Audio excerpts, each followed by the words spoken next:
Chips वगैरह के साथ, फ्राइज के साथ खाएं, सैंडविच पे लगा के खाएं।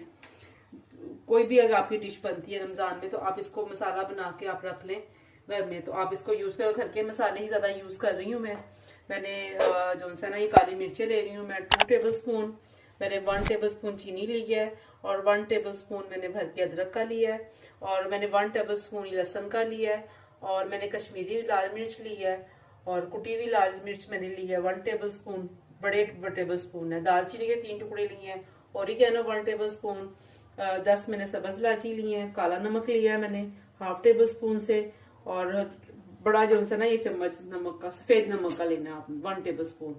और इसको हम अब ग्राइंड करेंगे। आप इसको रखें मसाला बना के, पूरा रमजान आप खाएं, एक दफा आप बना लें और पूरा रमजान इंशाल्लाह खाएं, आपको बहुत मजा आएगा। आप किसी भी चीज में आपको यूज कर सकते हैं। अगर आपको मेरी ये वीडियो पसंद आए तो आपने लाइक जरूर करना है इसको।